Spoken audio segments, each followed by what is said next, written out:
Welcome back to mister comrade. तुमचं सगळ्यांचं mister कॉम्रेडमध्ये पुन्हा एकदा मी हार्दिक स्वागत करते.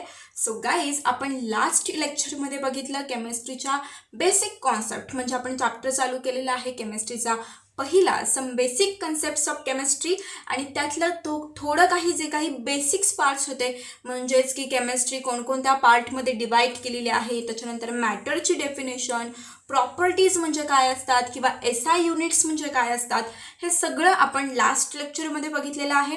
तुम्ही जर तो लास्ट लेक्चर बघितला नसेल तर त्या लेक्चरची लिंक तुम्हाला डिस्क्रिप्शनमध्ये मिळेल, तिथे जाऊन तुम्ही तो लेक्चर बघू शकता. तो होता आपला पहिला लेक्चर आणि आज आहे आपला सेकंड लेक्चर.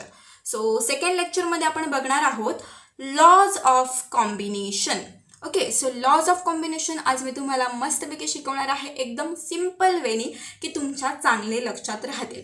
पण त्याआधी जर मिस्टर कॉम्रेडवरती नवीन असाल तर आपल्या छोट्याशा फॅमिलीचा एक छोटासा पार्ट बनण्यासाठी चॅनलला सबस्क्राईब करायला विसरायचं नाही, म्हणजेच खाली जे लाल कलरचं बटन दिलेलं आहे ते आठवणीने दाबायचं.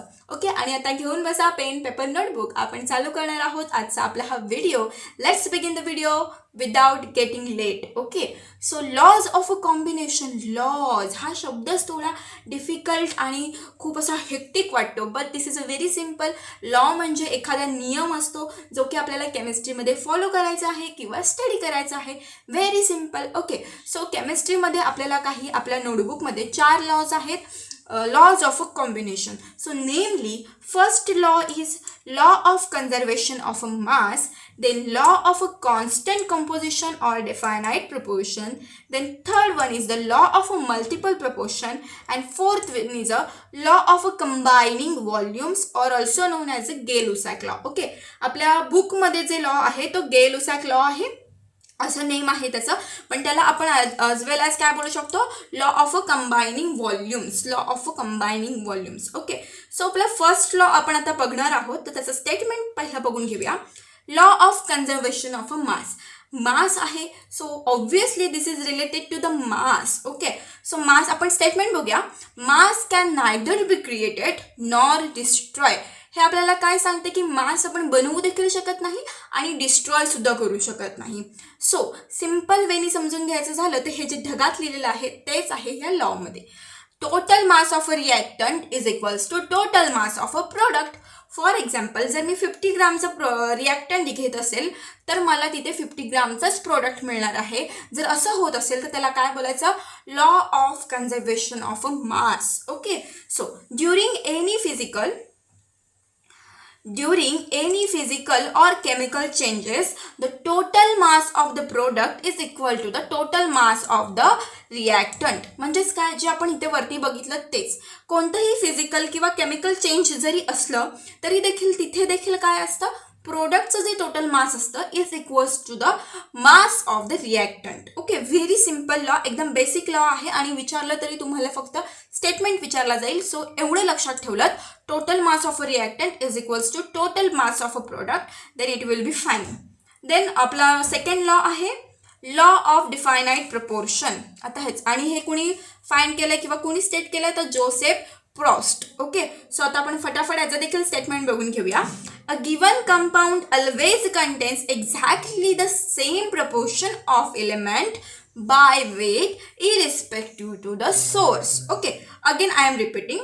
A given compound always contains exactly the same proportion of element by weight irrespective to the source.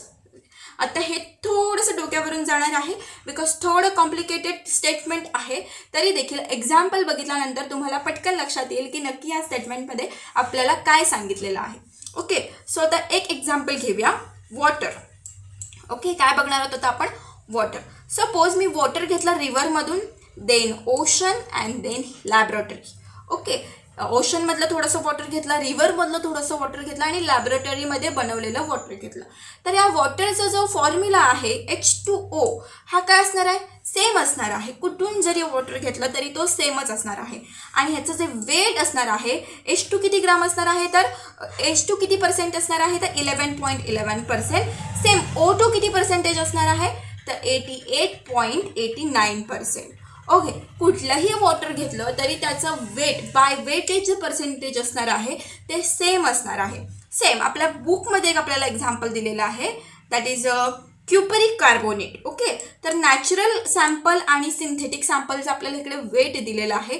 तुम्ही बघू शकता, जरी नॅचरल क्युपरिक कार्बोनेट घेतलं किंवा सिंथेटिक सॅम्पल घेतलं तरी देखील कॉपरचं वेट 51.35 आहे आणि इथे देखील 51.35 आहे. दिस इज आवर स्टेटमेंट स्टेट्स. काय आपलं स्टेटमेंट सांगताय, तर अ गिवन कंपाऊंड म्हणजे तुम्हाला दिलेला कंपाऊंड always contains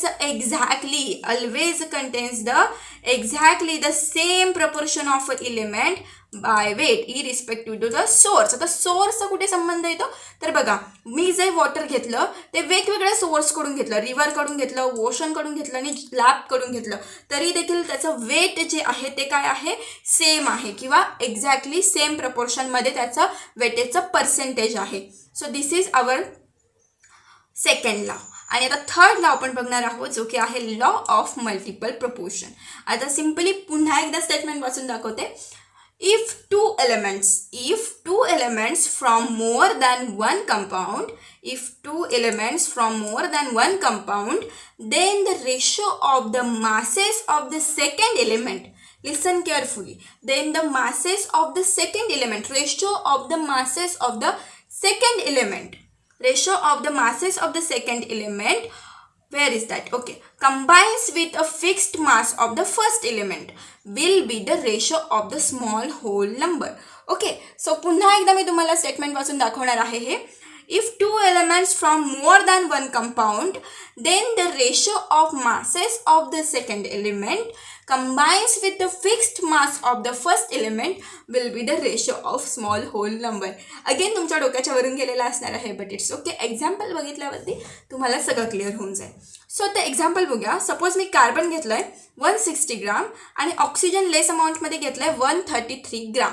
ओके, तर मला काय मिळणार आहे, कार्बन मोनॉक्साईड मिळणार आहे. बिकॉज काय, ऑक्सिजन काय आहे, लेस आहे. तेच जर मी कार्बनची अमाऊंट सेम ठेवली आणि ऑक्सिजन थोडं मोर केलं, दॅट इज अ 260 ग्राम, म्हणजे 133चं मी एक्स्ट्रा केलं म्हणजे डबल केलं 260 ग्राम, तर मला काय मिळतं, कार्बन डायऑक्साईड मिळतं. Again one more example, that is H2 जर 2 ग्राम घेतलं प्लस O2 16 ग्राम भेटलं तर मला वॉटर मिळतं. पण तेच जर मी H2 सेम अमाऊंट ठेवलं आणि O2 32 ग्राम म्हणजे डबल केलं तर मला काय मिळतं, hydrogen peroxide, that is a 32 gram of the product. आणि H2O किती मिळतो मला, 18 ग्राम ऑफ द प्रोडक्ट. आता एक्झाम्पल इथे तुम्हाला क्लिअर होईल. मी त्यांचा रेशो काढलेला आहे 260/133. म्हणजे कशाचा रेशो घेतला हा, 260/133 याचा. 260/133 म्हणजे जो प्रोडक्ट हा जो O2 आहे, आपल्याला सांगितलं की नाही की फर्स्ट एलिमेंटचं मास काय असणार आहे, कॉन्स्टंट असणार आहे. आणि आपल्याला रेशो कोणाचा घ्यायचा आहे, तर सेकंड एलिमेंटचा आपल्याला रेशो घ्यायचा आहे. आणि असे दोन एलिमेंट जे कंबाईन झाल्यानंतर एकापेक्षा जास्त कंपाऊंड तयार करतात. फॉर एक्झाम्पल कार्बन आणि ऑक्सिजन, जर ऑक्सिजन लेस अमाऊंटमध्ये असेल तर आपल्याला कार्बन मोनॉक्साईड मिळणार आहे. आणि कार्बन प्लस ऑक्सिजन, जर ऑक्सिजन जास्त अमाऊंटमध्ये असेल तर आपल्याला कार्बन डायऑक्साईड मिळणार आहे. ओके, सो हे जे ह्याचा O2 आहे 130 ग्राम आणि ह्याचा O2 आहे 260 ग्राम, ह्यांचा जर मी रेशो घेतला तर माझा रेशो काय येणार आहे, 2:1, that is a CO and CO2. तेच तिकडे आपण हायड्रोजन पेरॉक्साईड आणि वॉटरचा रेशो घेतला, that is a 16/32, we will get a 1:2, that is a H2O आणि H2O2. सिम्पली आपल्याला काय लक्षात येतं, जेव्हा दोन एलिमेंट कंबाईन होतात आणि 2पेक्षा जास्त प्रोडक्ट किंवा कंपाऊंड तयार करतात, तेव्हा जर त्यांच्या सेकंड एलिमेंटचा रेशो घेतला तर आपल्याला ऑलवेज होल नंबर मिळणार आहे. कधीही तो पॉईंटमध्ये येणार नाही, म्हणजे फॉर एक्झाम्पल 1.2 आलं किंवा 2.3 आलं असं कधीही होणार नाही. ते तुम्हाला ऑलवेज होल नंबर मिळणार आहे, दॅट इज अ 2:1 और 1:2 as this examples. The statement is saying this simple way. एवढं सिम्पल आहे हा स्टेटमेंट, फक्त स्टेटमेंट लक्षात ठेवणं खूप गरजेचं आहे. देन नेक्स्ट, आता लास्ट आपण बघणार आहोत, that is a Gay-Lussac law. At same temperature, okay लक्षात घ्या, at same temperature and pressure all gases combine or produce a simple ratio of a volume. Again this is a ratiometric statement. आता इथे देखील आपल्याला ratio करायचा आहे, पण इथे काय बघायचं, जेव्हा कधी रिॲक्शन बघत असू, जर ती गॅस त्याच्यातले जे काही एलिमेंट आहेत ते गॅस फॉर्ममध्ये असतील तरच हा लॉ अप्लाय होतो. हे एक हायलाइटेड पॉईंट आहे आणि हे तुम्ही लक्षात ठेवायचं आहे. तर आता ह्याचं देखील मी तुम्हाला एक्झाम्पल आधी एक्सप्लेन करते. फॉर एक्झाम्पल मी H2 घेतलं, H2 गॅस फॉर्ममध्ये, ओके. H2 प्लस Cl2 घेतलं तर मला HCl मिळालं, 2HCl. रिॲक्शन बॅलन्स करण्यासाठी मी इकडे 1 लिहिलं आणि इथे देखील 1 लिहिलं, okay. Then 1 volume of H2 and 1 volume of Cl2 gives me the 2 volume of HCl. तर याचा रेशो काय होणार आहे, सिम्पली 1:1:2, 1:1:2. म्हणजेच काय, तर मी जर 100 ml H2 घेतलं प्लस मी 100 ml Cl2 घेतलं तर मला त्याचा डबल मिळणार आहे, that is a 200 ml of the product. So simple ratio काय येणार आहे माझा, 1:1:2.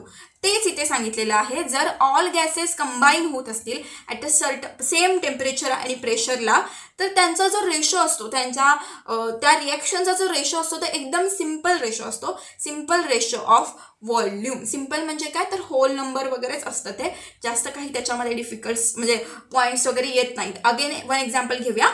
N2 plus H2 gives us NH3. Reaction balance करण्यासाठी मी इथे 3 लिहिलेलं आहे आणि इथे 2 लिहिलेलं आहे. सो माझ्याकडे 1 व्हॉल्यूम ऑफ N2 आहे आणि 3 व्हॉल्यूम ऑफ H2 आहे. Gives me the 2 volume of NH3. So again this is a very simple ratio, that is a 1:3:2. So this statement states this. आता तुम्हाला सगळ्या एक्झाम्पल्सवरून सगळे स्टेटमेंट क्लिअर झाले असतील, आय होप. आणि जर तुम्हाला काही डिफिकल्टी असेल तर मला कमेंटमध्ये कळवा की तुम्हाला हा पार्ट समजलेला नाही आहे, आपण त्याच्यावरती अजून देखील डिस्कशन करू शकतो. सो ह्या सगळ्या नोट्स तुम्हाला टेलिग्राम चॅनलवरती मिळतील.